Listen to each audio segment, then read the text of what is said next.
Bueno, muy buenos días. Hoy digo buenos días porque es un día totalmente claro y radiante de sol. Aunque vayamos a hablar de fobias, bueno, mi nombre es Ricardo Silva, eh, soy licenciado en psicología y esta clase continúa la cursada de psicoterapias 2020 para la Universidad Atlántida Argentina, para las filiales Mar del Plata, Mar de Ajó, Dolores. Seguimos con la unidad 5, con el abordaje de estructuras neuróticas. Más precisamente, bueno, hoy nos vamos a dedicar al abordaje de las estructuras fóbico-evitativas, ¿no? Vamos a tomar, al igual que en la clase anterior donde referimos al abordaje de la neurosis obsesiva, ¿no? Autores que a partir de Freud, ¿no? Han hecho nuevos aportes, ¿no? Desde David Lieberman, desde Larry Cohn, desde Horacio Ecchegoyen y fundamentalmente desde los textos de Héctor Fiorini, ¿no? Bueno, vamos a comenzar definiendo de la raíz de la palabra fobia. Viene de phobos, es una palabra griega que designa al hijo de Ares para los griegos, Marte para los romanos, ¿no? El dios de la guerra, y de Afrodita, ¿no? Para los griegos, Venus para los romanos, que es la diosa del amor. Phobos representaba la personificación del miedo, ¿no? Y bueno, es importante recurrir siempre a las raíces, ¿no? De las palabras para saber desde dónde hablamos, ¿no? Y bueno, cuando definimos una fobia, planteamos la existencia de un miedo intenso y desproporcionado ante determinados objetos o situaciones, ¿no? Pero que también se puede ligar a un sentimiento de odio o rechazo a ciertas instancias, ¿no? Que pueden estar vinculadas a dificultades emocionales, a cuestiones de prejuicio social o político, como pasa, por ejemplo, con la xenofobia, ¿no es cierto? No está ligado solo a miedo, sino también a sentimientos de rechazo, ¿no? Otra cuestión importante es entender las fobias como una instancia de transición previa a la estructuración subjetiva. Hay autores que han hablado, ¿no? Rodulfo, ¿no? De la función universal de la fobia, ¿no? Justamente como espacio transicional, ¿no? entre lo que sería la fase justamente anal retentiva, ¿no? Punto de fijación de las obsesiones, y lo que es la fase genital, fálica genital, ¿no? Propia, digamos, de la definición, de la resolución de la conflictiva edípica, ¿no? Que ahí estaríamos más pensando en la fijación que se da en las histerias, pero en ese espacio intermedio, ¿no? Entre la fase anal retentiva y la fase fálica genital, ¿no? En ese espacio intermedio, en ese espacio transicional, se ubica la fijación más propia en la fase fálica uretral. Esto lo define más claramente Lieberman, ¿no? En su texto Comunicación y Psicoanálisis, un poco basado en los textos de Abraham, cuando revisa las teorías de Freud sobre las fases de evolución de la libido. Y bueno, es interesante, ¿no? Si uno entiende los miedos, a veces ligados a la pérdida del control de esfínteres, a la enuresis, ¿no? A la experiencia de orinarse ante una situación, ¿no? De la experiencia vital o metafórica, o que a veces podemos referir chistosamente ante el miedo, ¿no es cierto? Freud, cuando en sus dos teorías de la angustia, tanto cuando habla en 1895 en Neurosis Actuales, en referencia a una primer tópica que estaba planteada, como en 1926, cuando ya desde una segunda tópica en inhibición, síntoma y angustia modifica las teorías respecto a la angustia. Acá es importante ver esas referencias que han influido en el estudio de las fobias, en tanto justamente en el texto de 1895, como dijimos en Neurosis Actuales, ahí Freud define a la angustia como un resultante de la represión del impulso sexual. Por el contrario, va a modificar esta teoría en 1926 cuando habla justamente de la angustia como causa de la represión, ¿no? Justamente cuando refiere esto en este texto denominado Inhibición, Síntoma y Angustia. Según estadísticas vistas en los últimos tiempos, en los últimos años, se define una de cada 23 personas en el mundo desarrollan fobias, ¿no? Predominantemente se dan a partir después de la salida de la niñez, ¿no? Después de los 12 años es cuando más comienzan a proliferar los síntomas fóbicos, ¿no? En cuanto a las pautas generales de tratamiento, se considera importante enseñarle al paciente a modificar los sistemas más rígidos, más netamente rígidos, para manejar los sistemas de alarma, ¿no? Y que aprenda a poder ver, ¿no? Aquello que lo asusta, poder identificar aquello que lo asusta sin vigilar en demasía su entorno, ¿no? Y también la cuestión de aprender a regular las interpretaciones automáticas que se dan en relación a las experiencias fobígenas. Suele utilizarse en el abordaje de diversas fobias o crisis de pánico, ¿no? Ejercicios respiratorios, ¿no? Que ayudan a que el sujeto pueda controlar la angustia y la angustia, digamos, no lo controle a él, ¿no? Dentro de las técnicas cognitivo-conductuales se apela a recursos de exposición directa, ¿no? Enfrentar al sujeto con todo aquello que le provoca los máximos temores.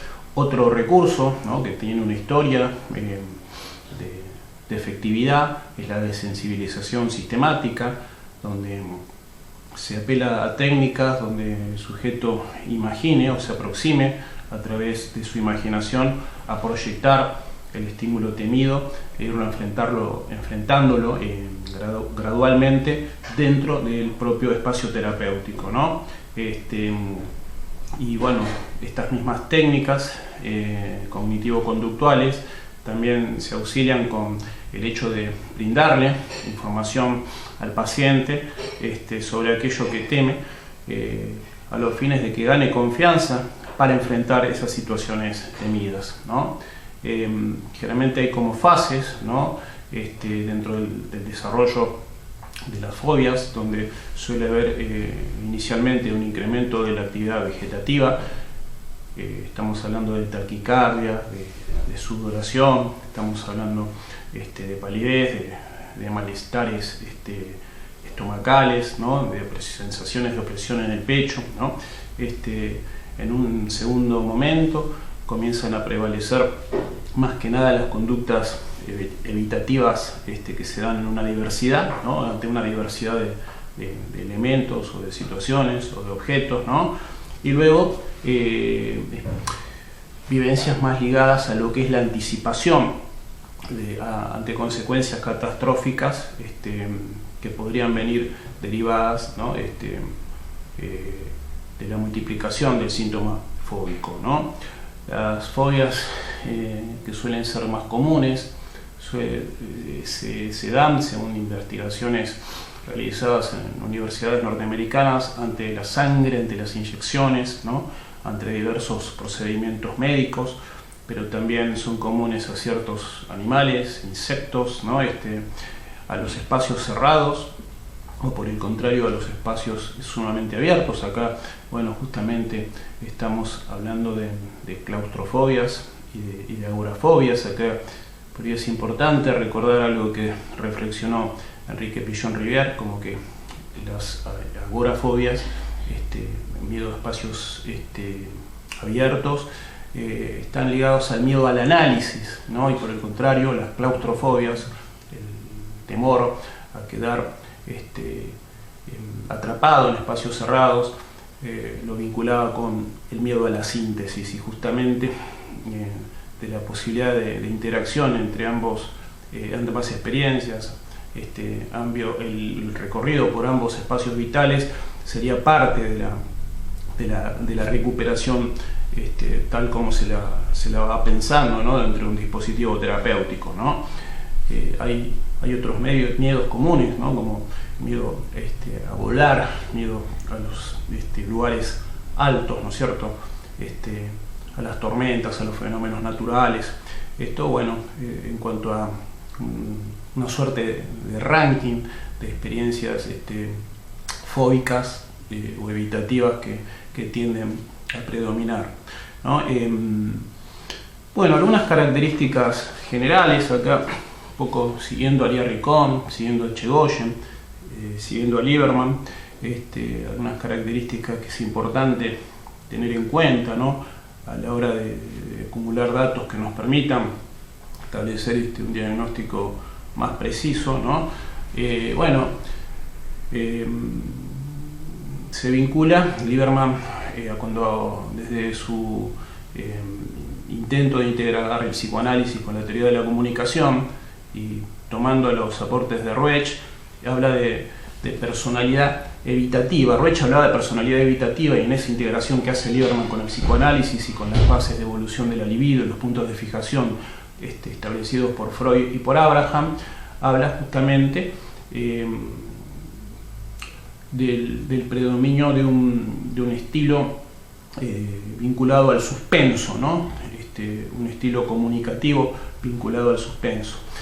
Una característica, podríamos decir,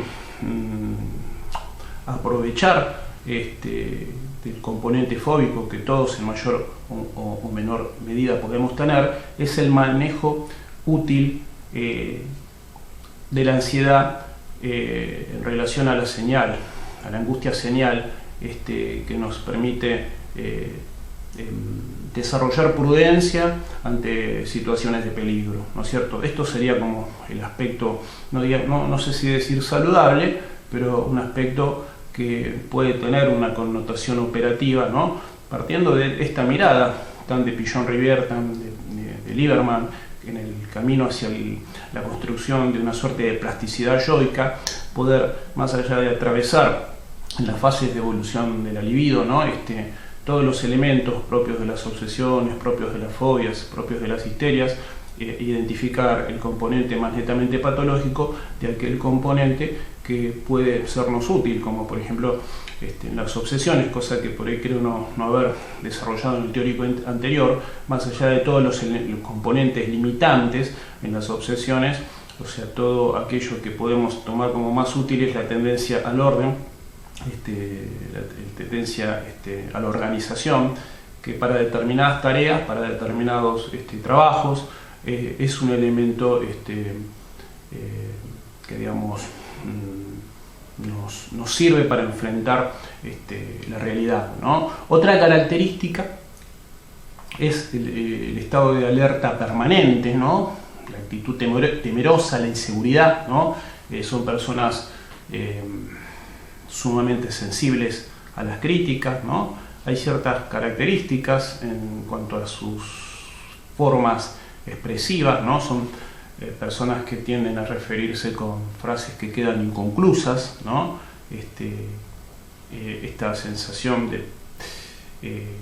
también de muchas veces de disculparse, ¿no? Y que uno siente que se disculpan, viven pidiendo disculpas, se disculpan ante todo, solicitan atención especial, buscan protección y tienden a crear un clima de asombro. Exaltan, digamos, los aspectos reparatorios del terapeuta, tienen la fantasía de verlo como detective, ¿no? El entrevistador debe lograr que se sientan confiados, ¿no? Más que con las palabras en sí, con una actitud francamente protectora.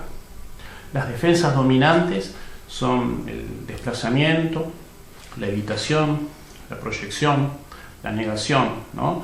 Y si buscamos un poco los determinantes históricos de las fobias, bueno, se han encontrado el predominio de experiencias donde hay padres temerosos, que ven peligros por todos lados y no permiten en el sujeto la construcción de un defensor interno estable, ¿no?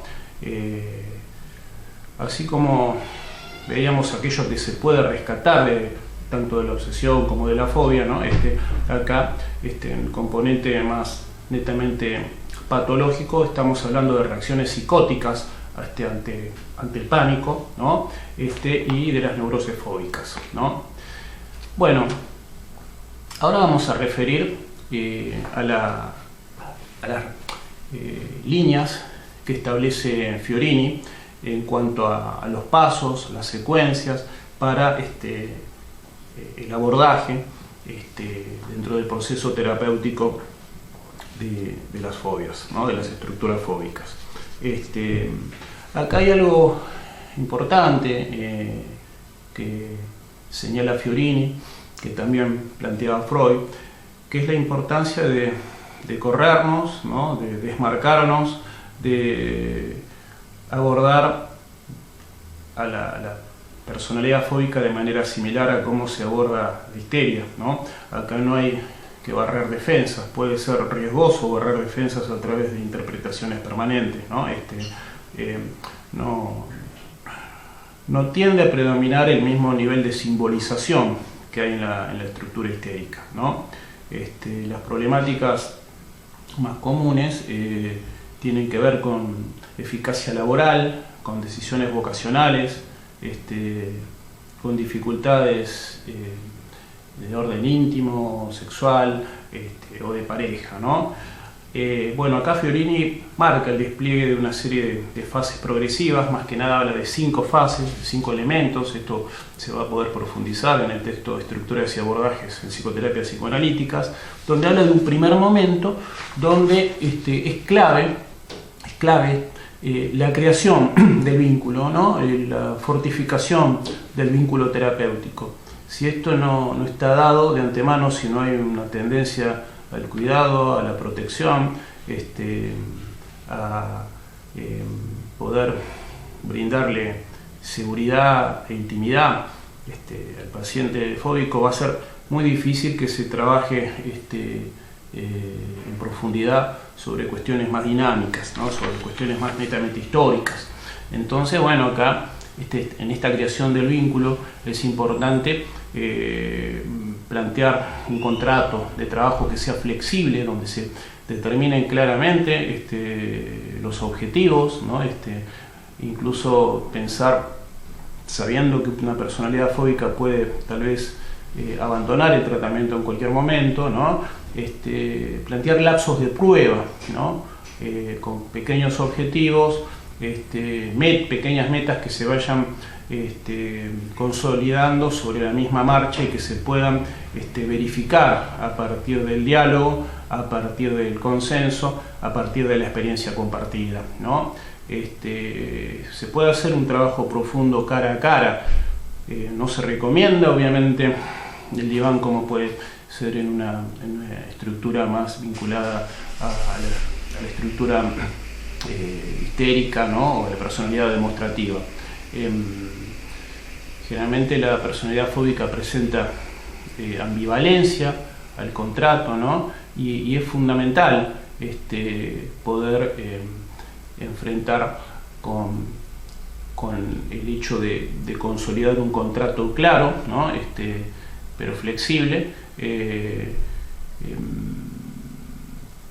ese vínculo terapéutico, que a la vez, bueno, obviamente, tiene que ver con lo que hemos venido trabajando, ¿no?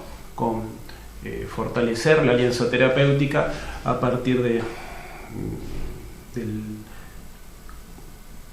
la conexión entre los aspectos más saludables, ¿no es cierto?, como hemos dicho, del terapeuta y del paciente, en la medida que se compromete con su recuperación, con un trabajo que tenga cierta constancia, ¿no?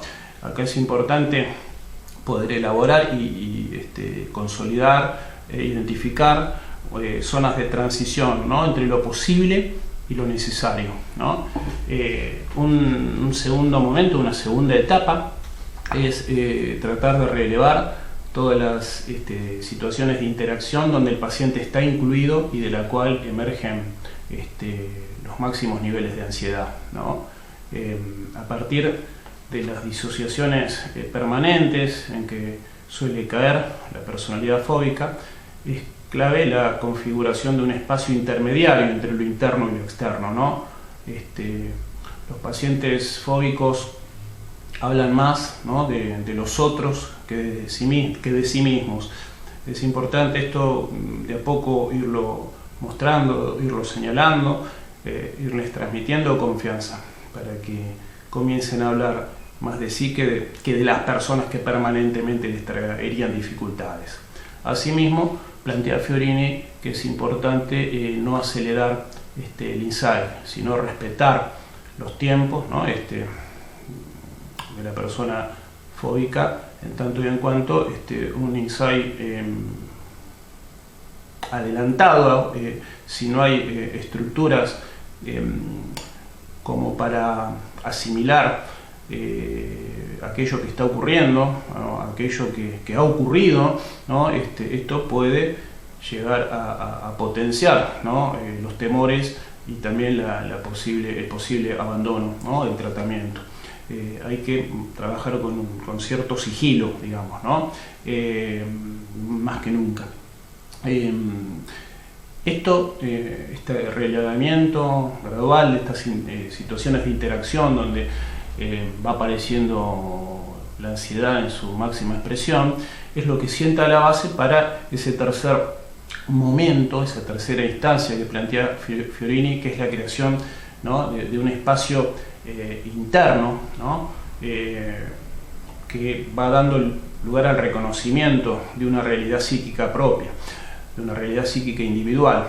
El paciente fóbico, según lo que se va planteando en el curso de la investigación que desarrolla Fiorini junto a ese equipo, plantea que, bueno, ese espacio, esa realidad psíquica individual no está presente, ¿no? Y entonces justamente desde este espacio intermediario se va saliendo de ese lugar de objeto, ¿no?, de esa identificación con el lugar de objeto del otro, ¿no?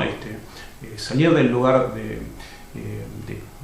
de objetalización, donde, bueno, fundamentalmente el desprendimiento que queda pendiente es con la figura materna, ¿no? Si hablamos que la fobia es ante todo miedo a la castración y estamos en un espacio intermedio entre lo interno y lo externo, ahí es importante generar mecanismos de liberación gradual, ¿no?, de esta figura materna, de esta figura donde el paciente fóbico queda ligado a una fantasía de fusión, para ir de a poco generando la identificación del propio deseo, ¿no?, de la propia necesidad, ¿no?, y por sobre todo habilitar la expresión de aquello que es más propio, ¿no?, del sujeto, de las necesidades y los deseos más propios del sujeto, ¿no? Y también esto da la posibilidad de profundizar en cuanto al funcionamiento de los objetos fobígenos, pero también de los objetos protectores, ¿no? Esta creación de este espacio interno, que por ahí no está presente, es clave para poder darle al sujeto la posibilidad de ingresar en el cuarto momento, donde la angustia puede emerger con una intensidad y una calidad nueva, pero en tanto el sujeto tenga construidas estructuras que hacen a reconocer su propio universo deseante, ¿no? Y diferenciarse, de caer en lugar del objeto de otras figuras externas, esto va a permitir enfrentar los niveles de ansiedad y de angustia con otras herramientas, con otros instrumentos, ¿no? Y tiene que ver con aprender que las defensas fóbicas son ante todo recursos ante la amenaza de castración, algo que sabemos que a la vez que lo limita, ¿no? O lo condena, podríamos decir, también lo protege, ¿no? A partir de acá se empieza a dar una suerte de desprendimiento de pautas disociativas y evitativas, ¿no? Y se van desarrollando nuevas potencias ante la experiencia de castración, ¿no? Bueno, digamos que esto, que lleva tiempo, puede llevar meses, puede llevar muchos meses, va dando pie al quinto momento que Fiorini lo denomina, bueno, de etapa o trabajo de terminación, donde se replantean todos los conflictos de las anteriores etapas. Acá, bueno, si hacemos un raconto final, vamos a ver que, por un lado, el proceso edípico es conflictivo con ambas figuras parentales, tanto con la figura materna como con la figura paterna, y esto es importante revisarlo en el historial que se va dando en situación terapéutica con el paciente, ¿no? Es importante marcar esto que ya hemos dicho de la tendencia a proyectar en exceso sus conflictos en los demás, y generando la condición para que el sujeto gane confianza en ver hasta qué punto él mismo tiene que ver con lo que le está pasando, ¿no? Más que nada registrar los niveles de comodidad. Esto no es en las primeras etapas, fíjense que estamos hablando del momento final de terminación, donde luego de toda una secuencia de trabajos realizados previamente, ¿no? Ahí el sujeto puede entrar en un